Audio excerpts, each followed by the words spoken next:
Numbers 32. Numbers 32. We are coming close to the end of the book of Numbers. So let's see what happened here. You know that we are now talking about a time which is the beginning of the completion of the 40th year of the travels of Israelites. Remember when they are in Numbers 31, 32 and all, they are now almost about to enter. So now they are in the 40th year. I'll show it to you how they are in the 40th year. So in chapter 32, this is what we read. Verse 1. The Reubenites and Gadites, who had very large herds and flocks, saw the lands of Jazer and Gilead were suitable for livestock. So they came to Moses and Eleazar, the priest, and to the leaders of the community and said, this is the land which will be favorable to us, because we have so much of livestock. So they saw all the green pastures, and they said, we want to go here.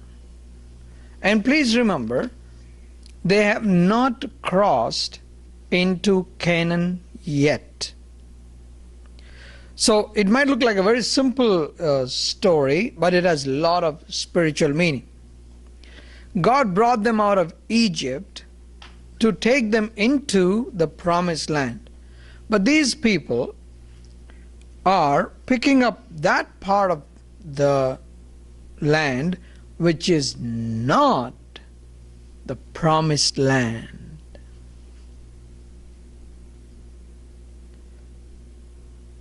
Did you see what's happening here? When God brought them, He said, I want to take you into the promised land. They complete their 40-year journey. They come to the border and say, we're good here. This is okay for us. Our livestock need a lot of pasture. And then they say, verse 5, if we have found favor in your eyes, they said, let this land be given to your servants as our possession. Do not make us cross the Jordan. Unless you cross Jordan, because now your route has changed. Remember, this is Egypt, this is Canaan. So they came all the way to the south. They came up to Kadesh Barnea. They rebelled there, disobeyed God. They came down, and then they went around east. God wanted them to originally go straight away. It was a very short route. But because of the rebellion, they turned around and they now are coming through the east. So if we have to enter into Canaan, they have to cross River Jordan. And this group of people say, we don't want to cross River Jordan. Let us stay here. Now the moment you think about this, a person who looked at the green pastures and stayed back. Who do you remember? There was one man who saw the pastures, very green. And let me give you another clue. When he saw the pastures, he said, this is like the Garden of Eden. And as if he had ever seen that. He said, it's a Garden of Eden. It's like the Garden of Eden. So he chose that place and he went. Can you tell me who that person is? Lot. Genesis chapter 13 verse 10. This is the exact thing what Lot did. Now this group of people who don't want to cross into River Jordan are symbolic of a group of people. That's not anything ordinary that they are asking this. You know what kind of people these are? These are the people who are choosing their inheritance outside the promised land. They are, you can say, they are carnal Christians. They are carnal Christians. You know, in a church, what kind of people create problems? There are two types of believers. Please remember this. There are two types of believers, and Paul writes about this. First type of believer is spirituals, the spiritual people. And the second group of people are carnal people. Now, the spirituals are born again, the carnals are also born again. So therefore, when you present something to the people, different perspectives shoot up. One looks at it in a spiritual way. How many of you think that when there is a problem, it is the individual who caused the problem? That is how a carnal Christian will look at it. You know, when a spiritual person looks at the same problem, he realizes the person is not the problem. Our enemy, the Satan, is the problem. How many people have those eyes? Spirituals, carnals. So this group of people, they want to travel, they want to be a part of that group, they want to do everything, but they don't want to enter the promised land. To cross River Jordan is going to pay a cost. They don't want to pay that cost. And therefore, here, Moses is very angry at them. He's very mad at them. And this is what he says. So you guys want to stay back here. 2.5 tribes. 2.5 tribes. You guys want to stay back here. So the rest of them should cross River Jordan. And how are you supposed to occupy? Please remember the difference. On the east side of Jordan, the difference between the east side of Jordan and the west part of River Jordan. You know the difference? They had to kill 2 kings in order to occupy this. So for them, now those kings are dead. Remember in Numbers chapter 21? 2 kings, they did not allow Israel to go through their land. Numbers 21, you find this story. Sihon, king of the Amorites, Og, king of Bashan. What did they do? They did not allow the Israelites to go through their land. So the Israelites killed them. Okay? Now, these 2.5 tribes, they want to stay back here. So now the rest of 9.5 tribes have to cross River Jordan, go, and do you think everything is set for them? No. What did God say? He says, I want you to go and possess the land. I have given you the land, but you have to possess the land. Let me show you one verse. We're jumping the gun, but this is important. Numbers chapter 23 and verse 51. Numbers 33 and 51. When you cross the Jordan into Canaan, drive out all the inhabitants of the land before you, destroy all their carved images and their cast idols, and demolish all their high places. Take possession of the land and settle in it, for I have given the land to possess. So what do you mean, I have given the land to possess? What does it mean? Do you get it default? No. It's been approved, but you have to go to the bank and present the check. Numbers 33 and 51 through 53. Numbers 33. It says, I have given you this land, I want you to go and possess it. So therefore, this 9.5 tribes, after they cross River Jordan, what are they supposed to do? They have to fight. So Moses said, so you fellows, 2.5 tribes, you want to stay back here, you don't want to fight. That's not going to happen. You know why? This is what he says. Verse 8, Numbers 32 and verse 8. This is what your fathers did when I sent them from Kadesh Barnea to look over the land. After they went to the valley of Eshcol and viewed the land, they discouraged the Israelites from entering the land the Lord had given them. Why is Moses talking like this? You know, the moment 2.5 tribes say, we want to settle here, don't you think the group dynamics works the same way? And then the rest of the people might say, yeah, we don't want to go there. Why do we have to fight with those people? We already defeated these kings, this land is here, let's stay back here. So what's happening there is these people, these 2.5 tribes are discouraging indirectly the Great Mission.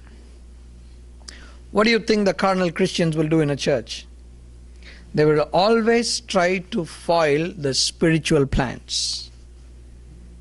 They will always try to foil the spiritual plans. Discouraging. I want to show you. Come to John chapter 21. John chapter 21. In John 21, you find Peter says these words. Peter says these words. John chapter 21 and verse 3. I am going out to fish. Simon Peter told them, and they said, we'll go with you. So they went out and got into the boat, but that night they caught nothing. So, who are the people involved there? Who are in that group? Verse 2.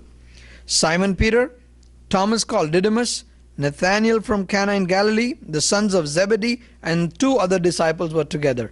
So you find a big group there. And now Peter says, I'm going to fish. I'm going out to fish. What happened? The rest of the group did what? We want to come with you. Now the question is, did Peter provoke them to join him? Did he entice them and say, come with me? No. What did he do? He just aired his opinion. He's an influential guy. Please remember that. He was with Jesus Christ.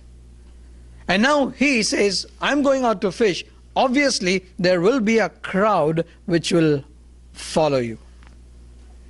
I tell you, I want to flip the story and ask you this. If Peter had said, let's go out to see Jesus, what do you think the crowd would have said? We'll come with you. They would have said, we'll come with you. If this man says, let's do this, they would have said, we'll follow you. What did he say? I'm going out to fish. But Peter may say, hey, I didn't call these guys. Did I call you? Did I call you?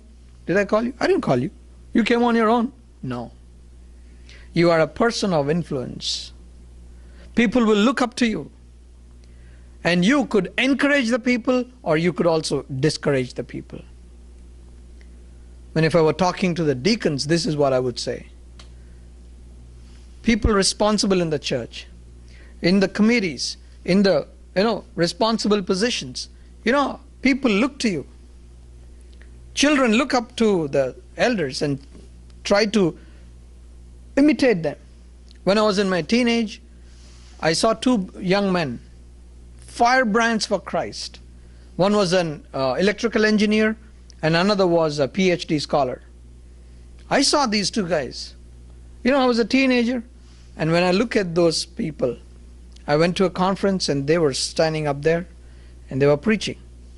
If he speaks in English, this guy was translated into Hindi, national language there. And if this guy speaks in English, the other guy will translate. Oh, powerful messages that I heard as a teenager. You know what? In that crowd, nobody knew this. But I made a prayer. I prayed one prayer. You know what I said? Lord, make me like these 2 people. I saw their example. I saw their dynamism. I saw their fire for the Lord. And I said, Lord, will you make me like these guys? See? Would anybody say about you and me? I want to imitate you. We are people of influence. You need not have an office in a church. You may not have a position in a church, but there are people. I heard about a person in Houston. Doesn't have any position. Doesn't even come to the stage. You know what he did to that fellowship of 500 people? Turned them into spirituals from carnals. He's not even a person of influence. Not a person with any position or authority. You have the opportunity to encourage or discourage people. Here, Moses says, if you guys stay back, what will the 9.5 tribes say? What will be the motivation for them to cross into River Jordan, fight with those enemies there, and occupy that land? Don't do that. Moses was a clever man. He's a smart guy. So because He says from verse 10, the Lord's anger was aroused that day, and he swore this oath, because they have not followed me wholeheartedly. He's trying to describe what happened in Kadesh Barnea. Not one of the men 20 years old or more who came up out of Egypt will see the land I promised on oath to Abram, Isaac, and Jacob. Not one except Caleb son of Jephunneh the Kenizzite and Joshua son of Nun, for they followed the Lord wholeheartedly.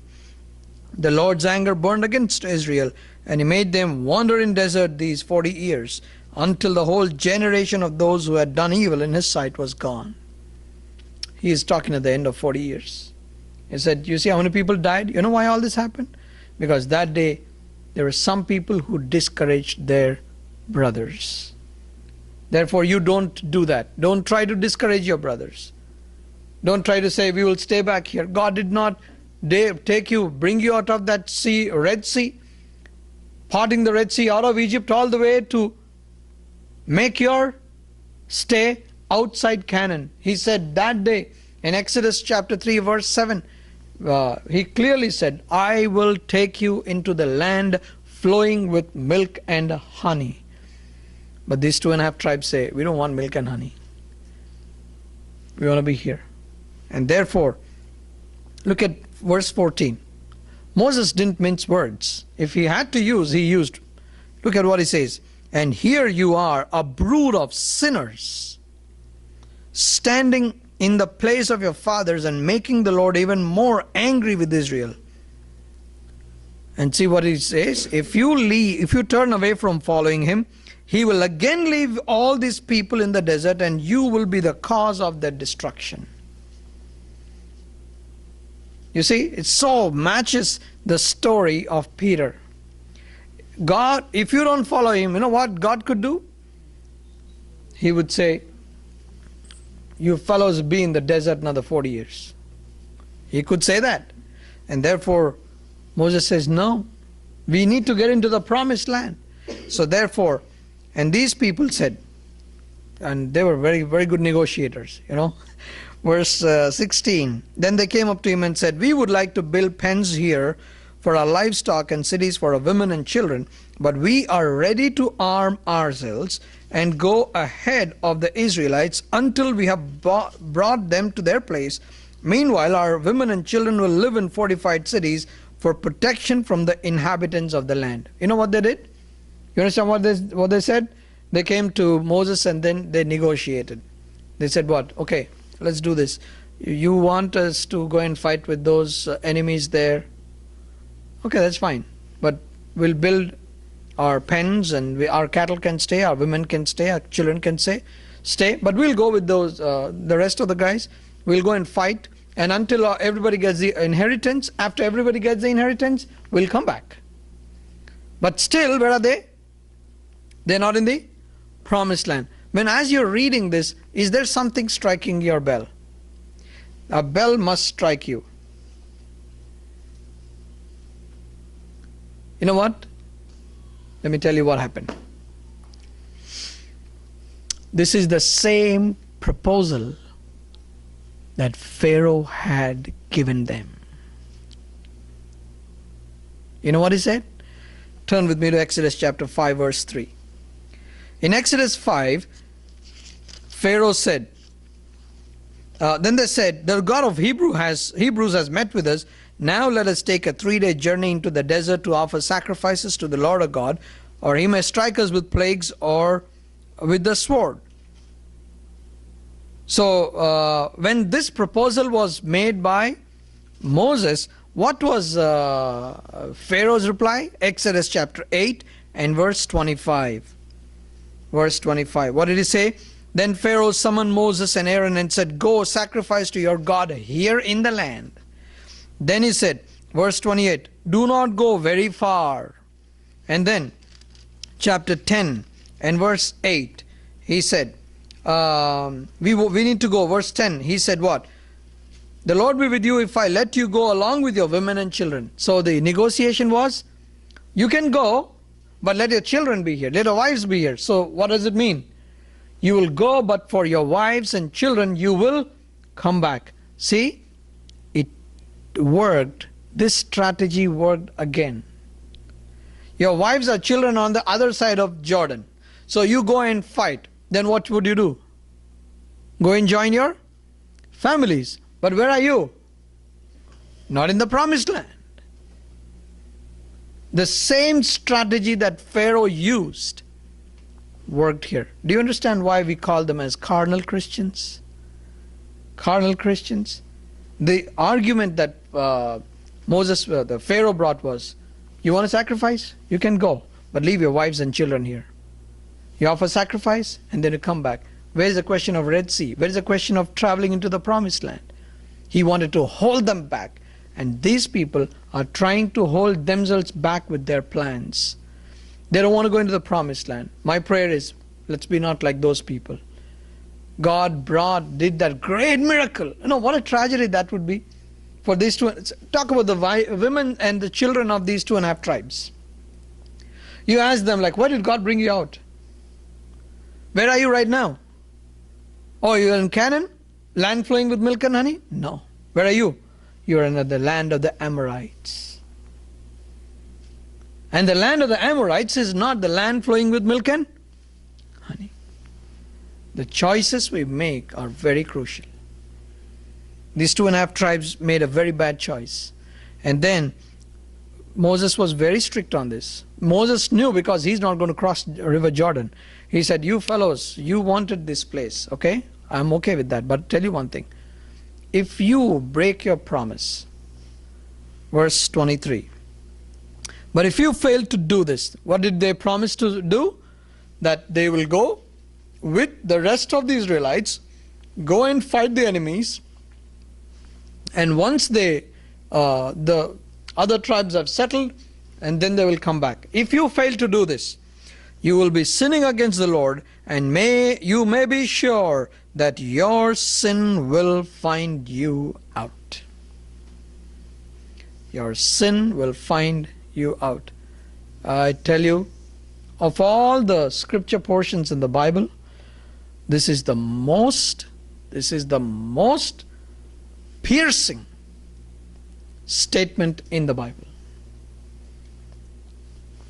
Your sin will find you out. Recently I heard a news. A man who had killed somebody in 1973 was arrested 2 months ago. 1973. And we are in almost 2013 in a couple of months. 1.5 months. Got him. Your sin will find you out.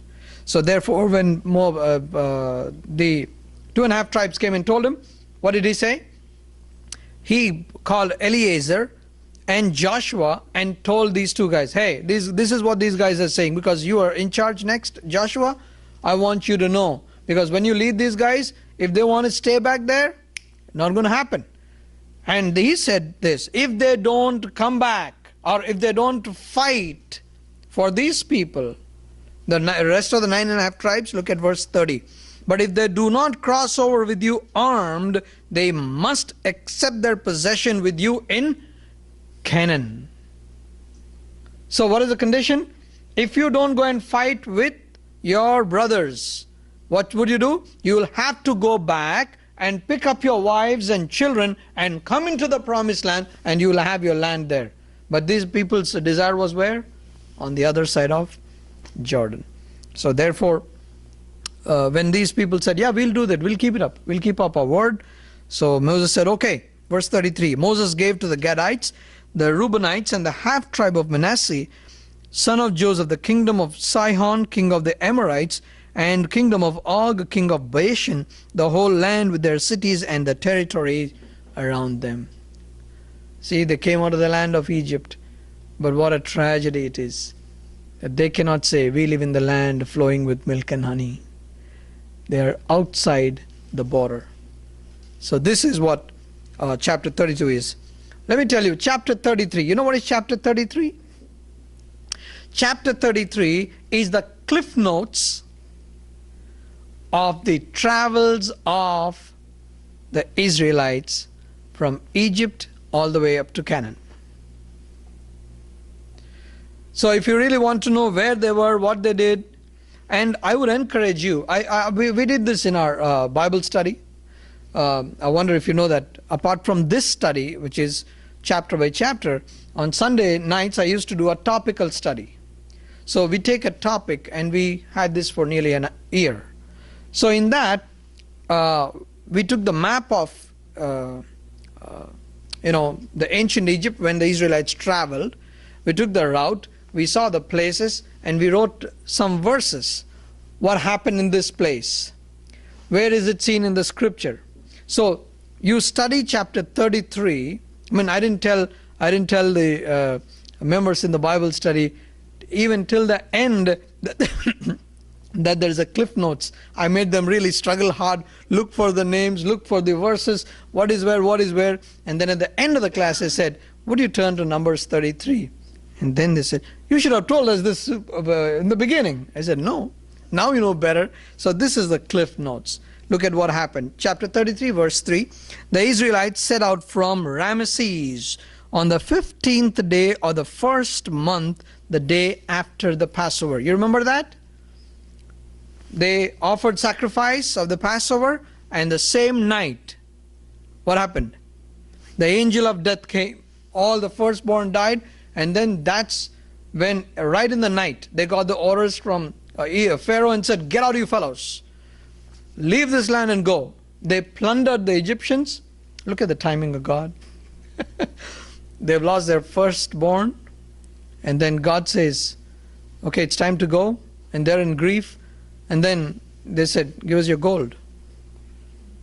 I tell you, when you're in tragedy, this is what I did. When I heard my dad died, I was in his office.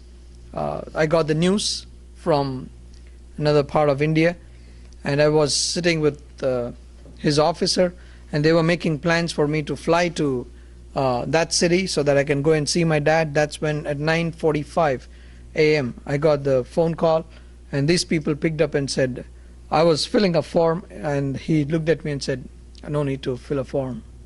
I said, what happened? He said, your dad died. You know the first thing I did? I can remember now. I took my wallet and threw it on the ground. I said, I don't need this. My dad's gone. Why do I need all this? That's a simple human reaction. You would despise everything at that time. And God said, you didn't get your wages. You didn't get your wages. So this is the time, go. Tell them you want gold. All the property. What did they do? My son is dead. Why do I need all this property? Take it and go, man. Plundered them. He gave them their share. What a super intelligent God we have. And then they came out, and then you see all the journeys here. And remember, I was telling you this is the 40th year. Let me tell you why. Verse 38. At the Lord's command, Aaron the priest went up Mount Hor, where he died on the first day of the 5th month of the 40th year after the Israelites came out of Egypt. You get this year? When is it now? And this matter which we are reading now, it's post death of Aaron. You find Aaron died in chapter 20. Chapter 20. In the same chapter where you hear about Moses striking the rock twice, in the same chapter you hear Aaron has died. So by the time Aaron died, in which year were they? In the 40th year. Okay? Now, verse 39. Aaron was 123 years old when he died on Mount Hor. He was 123 years of age when he died. This is the 40th year. How many years younger was Moses to Aaron? How many years younger was he? He was, anybody? 3 years. Moses was 3 years younger to Aaron. So now this happens to be what year of Moses? 120th year of Moses. At what age did Moses die? Deuteronomy 34 and verse 7. Moses was 120 years old when he died. So this is the year, which is the 40th year of the travels of the Israelites. So now, so you understand, all these travels, now it's come down to 40 years. Now, this is what God told them. We read this verse a little while ago. We'll read it once again. Verse 50. Chapter 33, verse 50. On the plains of Moab, by the Jordan across from Jericho, the Lord said to Moses, speak to the Israelites and say to them, when you cross the Jordan into Canaan, drive out all the inhabitants of the land before you, destroy all their carved images and their cast idols, and demolish all their high places.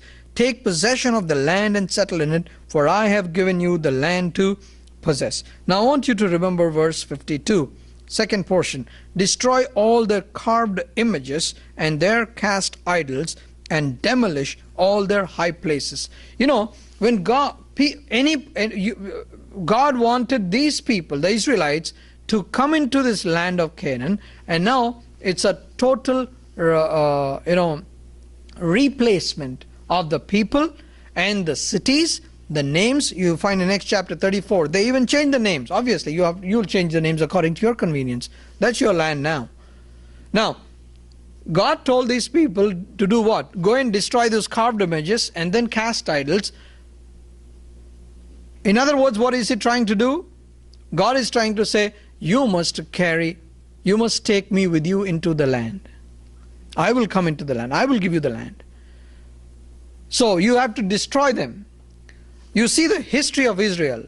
Instead of presenting the living God to the perishing people, you know what they did? They abandoned God and they adopted the gods of the nations. This is exactly the complaint that Jeremiah has against God has against Israel. Jeremiah chapter 2 and verse 13. My people have committed two sins. They have forsaken me, the spring of living water, and have dug their own cisterns, broken cisterns that cannot hold water. They have forsaken me. God, when he told them, you need to go and you need to introduce me to those people, get rid of those people, let them know that I am the God. Instead of that, history tells you, they abandoned the living God and adopted. So what did God say? Verse 55.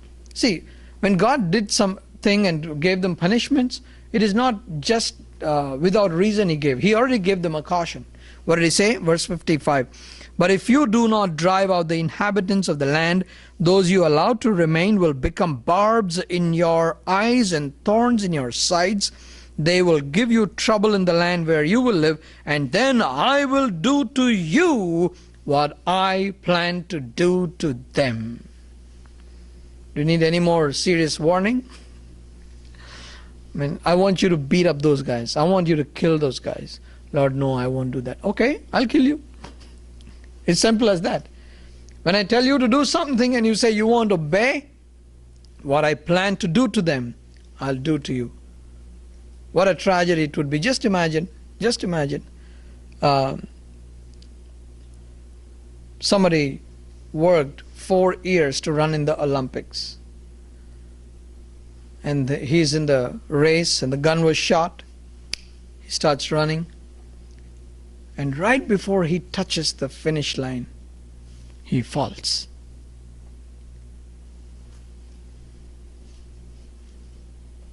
You should go and talk to him about the remorse he will have for the rest of his life. 4 years he must have had so much of discipline, struggle to build up his body, the tempo, the pace. And there comes a time when he's just one step away, about to touch the finish line, he falls. What a tragedy that would be. God says, I brought you out of the land of Egypt. You know why? To take you into the promised land. I want you to go and occupy that land. And this is what God says. If you don't do that, whatever I'm asking you to do to them, you don't do that to them, I'll do that to you. Chapter 34. Not much here, just a description of the land. Just the description. Southern side, verse 3. Verse 6, western boundary. Verse 7, the northern boundary. Verse 10, the eastern boundary. So up to verse 12 you find the boundary here, okay? And then 9.5 tribes occupied this, and then 2.5 tribes, they stayed back.